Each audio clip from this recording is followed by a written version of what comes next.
Hi there, this is Tony with Mole Reaper Traps.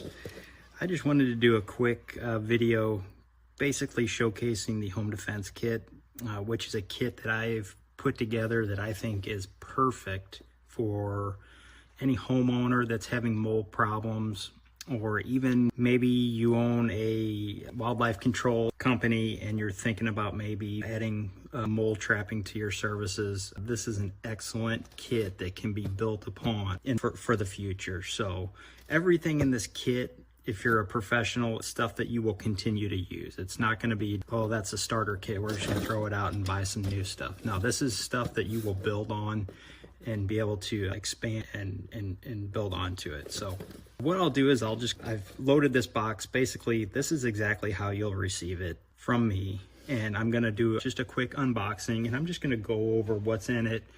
And if you got any questions, feel free to shoot me an email.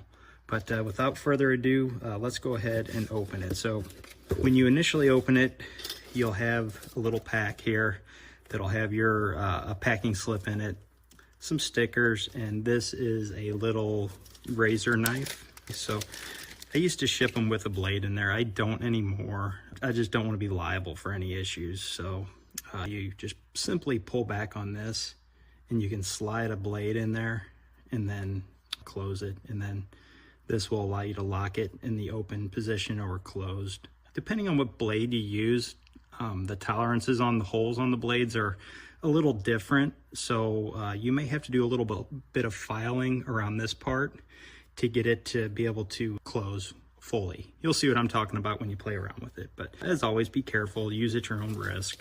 So this is just a couple little extras I throw in with every order. So then we get to the main part of the kit here, which is you get 5 Mole Reaper traps.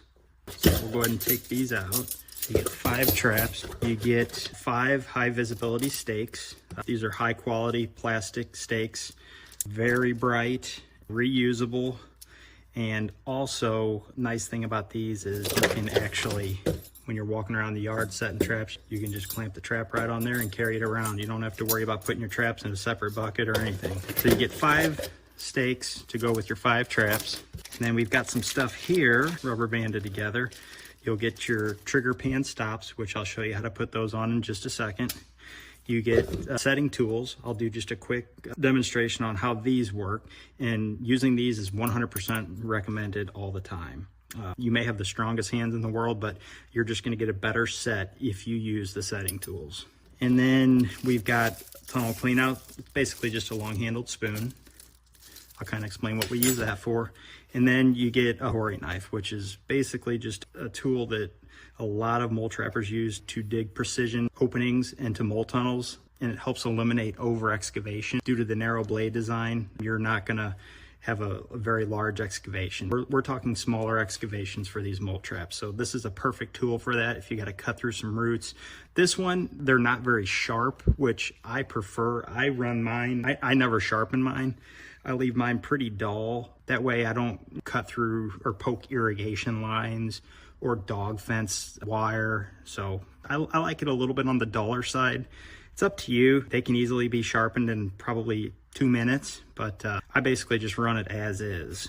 So I explained the Hori knife. That's very important. We don't want to, if you watch any of my videos, you'll see that over excavation of the tunnel is a big pitfall that a lot of guys who, if they're having issues, that's probably the main issue that they're having. So if you got something like this tool here, it allows you to start off your excavation very small and work from there. So in my opinion, this is a must-have for any serious mole trapper. So the stakes, they're pretty self-explanatory. We're not going to really say much more about those. One thing that the stakes do have, you notice here at the top, there's a little notch. So if you wanted to, you could buy some PVC marking ribbon. You see here, this is blue, and you can tie an extra little piece on there if you wanted some increased visibility. So let's go ahead. We'll talk a little bit about the cleanout tool. If you watched any of my other tutorial videos, you'll see how I use this. It's a spoon basically. So right off the bat, I take these and I just put a little bit of a bend like that. And what that does is, so if this is the tunnel, you want to bring this in and you want to basically have it up along the top of the tunnel. And then once you get back, then bring it down and pull the dirt out. If your spoon's too big or it's not bent, what you're gonna do is you're just gonna push dirt back down deeper into the tunnel. So you gotta give it a little bit of bend. And then when you put it in the tunnel, you hug the top of the tunnel and then down and out. So that's very important. You don't wanna the idea is to clean the dirt out of the tunnel. You don't wanna just push the dirt deeper. So that's why when I started using a spoon to clean out the tunnels on each side, my catch rate went way up. So this is a very important little tool right here. And it's also important to put that bend on there so that you can, when you initially get it in that tunnel, you're coming in, down into the tunnel, and then down and out. You're not just pushing dirt deeper. So very important tool. And then we have the traps themselves. You get 5. They'll come with these pan stops. Now these things right here are a lifesaver because they will always keep your trigger pan, which is this part of the trap that slides. It's gonna keep it centered perfectly. So when you're trying to get the trap down in the tunnel, that's just one less thing you have to worry about, whether that trigger pan is perfectly centered. So to install these, whoops, drop that one. You simply just take it, eyeball the trigger pan centered, and then you just push one on that side, flip it around, one on that side. And then you just make sure it's centered.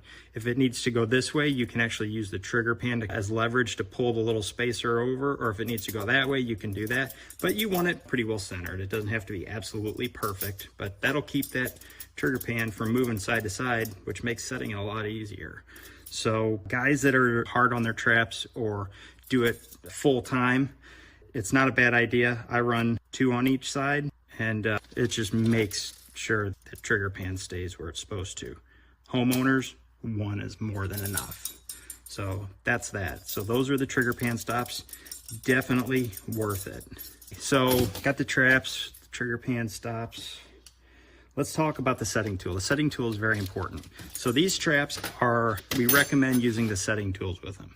Not because they're too hard to set without a setting tool, because we can set these all day long without the setting tool. The reason that you use the setting tool is because the way we set them down in the tunnel requires a lot more effort because you have to push through soil and you have to basically cut through soil with the jaws. That's the whole reason behind it. So I have another video about using the setting tools. I'd encourage you to watch that too, because I'm just going to very briefly go over how these work. So you can see these tools, one tool is a little bit narrower than the other one, and it's meant to fit in between. So what you do is when your trap's down in the run, watch my other videos, you'll see how to do this. This one setting tool goes up under the handles and on top of the spring. So under the handle, on top of the spring, and then the other one does the same thing on the under the handle, on top of the spring. Sometimes you gotta squeeze this a little bit closed for it to go in between, like that. Always make sure the trigger rod here, which we call a dog, is in between the setting tong rods here. So it's gotta be in between. It cannot be outside. It will be impossible to set the trap if the dog is not in between the handle like that. So once you get to that point, it's basically, you just cycle it like this, and then once you get it, you just connect like that. So just like that. Then you can take the setting tools off, and that trap is set. If you want to move the pan down towards the end of the dog, that's fine. I don't really recommend it. I recommend just leaving it just like that. So that's how you use the setting tools. And again, watch my other videos. You'll see how I actually set and use these out in the field. And what that's going to do is if you set it with the tools, you're going to get a much better set. I can't recommend it enough. Had a lot of professional trappers start using the mole reapers, and they were having good results with it. But when I got them to switch to setting it down in the run, they said it was night and day difference. So I encourage you, please use the setting tools, set it down in the run. You're going to get a much better set. So that's basically what you're going to get with your kit. You've got the traps, the clean out tool, the Hori knife, stake, setting tool, and trigger pans. It's basic everything that you need to get going catching moles. You might want to throw it in a bucket. I don't. I simply put my Hori, I got a little tool belt. I throw my Hori knife in there, my spoon and my setter just in a little tool belt. And then as far as carrying my traps around, I just do this. So your average quarter-acre yard, I might grab 5 or 6 traps, and you can see this is 5 traps, easy. And I just walk around with that. I don't carry a bucket. I just clip them right on there, and that's it. So if you think you want the home defense kit, hop on the website, order it up. If you got any questions, reach out to me. That's what I'm here for.